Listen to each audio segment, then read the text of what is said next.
কুষ্টিয়াতে কয়েক হাজার মহিলা দলের নেতাকর্মীদের নিয়ে অনুষ্ঠিত হচ্ছে নারী সমাবেশ।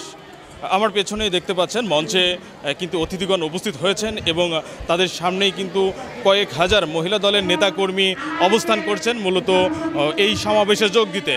আরেকটি বিষয় বলে রাখি যে এটি কুষ্টিয়ার 4 আসন অর্থাৎ খোকসা কুমারখালী উপজেলার এটি উপজেলা পরিষদ অডিটোরিয়ামে কিন্তু এই মহিলা সমাবেশ অনুষ্ঠিত হচ্ছে। জাতীয়তাবাদী দল মহিলা দলের কেন্দ্রীয় কমিটির সদস্য সৈয়দা ফাহিমা রুমির সভাপতিত্বে এই অনুষ্ঠানে প্রধান অতিথি হিসাবে কিন্তু যোগদান করেছেন কুষ্টিয়ার 4 আসন থেকে বারবার নির্বাচিত সংসদ সদস্য এবং বিএনপির চেয়ারপারসন বেগম খালেদা জিয়ার রাজনৈতিক উপদেষ্টা সৈয়দ মেহেদী আহমেদ রুমি। ইতিমধ্যেই তিনি কিন্তু কেন্দ্র থেকে গ্রিন সিগন্যাল পেয়েছেন এবং তাকে কুষ্টিয়া 4 আসন থেকে নির্বাচনের অনুমতি কিন্তু দেওয়া হয়েছে, যার প্রেক্ষিতেই কিন্তু ইতিমধ্যেই তিনি 2 উপজেলায় সভা সমাবেশ সহ তার নির্বাচনী প্রচারণায় কিন্তু চষে বেড়াচ্ছেন।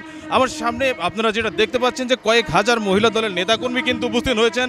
তারা মূলত দলের যে বিভিন্ন গঠনমূলক যে আলোচনা সেটি কিন্তু তারা খুব বদ্ধ পরিসরে শুনছেন এবং এখানে কুষ্টিয়া জেলা বিএনপি উপজেলা বিএনপি সহ সাবেক নেতাকর্মীরাও কিন্তু উপস্থিত হয়েছেন।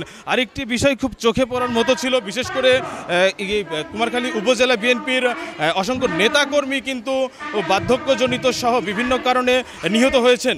তাদের পরিবারের সদস্যদেরও কিন্তু এখানে বিশেষভাবে রাখা হয়েছে এবং তারাও এই অনুষ্ঠানে বক্তব্য দিয়েছেন। আমরা ইতিমধ্যেই কথা বলেছিলাম সৈয়দ মেহেদী আহমেদ রুমির সাথে। তিনি জানিয়েছেন যে কুষ্টিয়া 4 আসন থেকে তিনি বারবার নির্বাচিত হয়েছেন এবং এবার যদি সুষ্ঠুভাবে নির্বাচন হয় তিনি এবারও বিপুল ভোটে নির্বাচিত হবেন বলে তিনি প্রত্যয় ব্যক্ত করেছেন। কুষ্টিয়ার কুমারখালী থেকে সোহাগ মাহমুদ, নয়া দিগন্ত।